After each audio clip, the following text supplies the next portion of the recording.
I'm currently in Izmir. Now, that name would ring a bell to you because over the years, these places written in scripture have changed their names.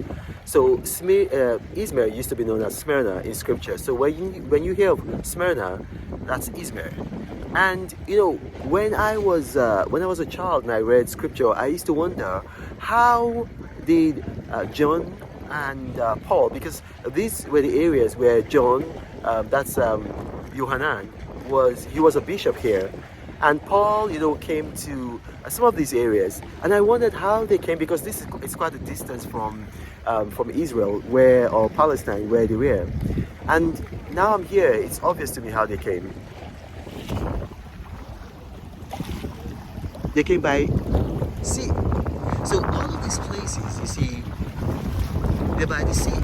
So it's very easy for them to come here by the sea, because the Romans were seafarers, and Paul and some of the disciples, you know, especially Paul was a Roman citizen, and then some of the other disciples, they lived in Roman-controlled areas, and so they had galleons, they had boats, they had ships that they could move about.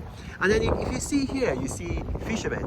You know, they're all over the place. Right here in Izmir, they're all over the place, and so you see, wherever you find fishermen in the ancient times, you're likely to find believers, followers of what they used to call the Way, which later, close to here in a place called Antiochia, changed to Christianity. Now you see, that's the new Izmir, you know, modern day Izmir. Now tomorrow, I'll be going to Ephesus. God willing, I'll be going to Ephesus, which is also by the sea, and from there I'll be going to Bergama. Bergama is a new name for Pergamon. So I'm going on a tour of the 7 churches of Revelation. I was in Laodicea. That's what it's called today, Laodicea, what used to be called in scripture. And I'll be going to Sardis and Thyatira and Philadelphia. But all these places I've mentioned are within easy reach by the sea, and that's how the the early believers spread the gospel. Those of us who are believers in Yeshua HaMashiach, whom some people also call Jesus Christ, have a debt of gratitude. We owe a debt of gratitude to the Turkish people, because though they are Muslims, they have preserved all of the places we read about in scripture that are in their country.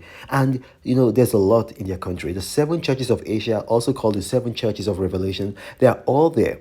Tomorrow I will be going, God sparing my life, to the house where Mary lived. It's all there, and these people have preserved it. We owe them a debt of gratitude. See, like Turkey is an Islamic nation, but they still kept the Christian heritages of this place.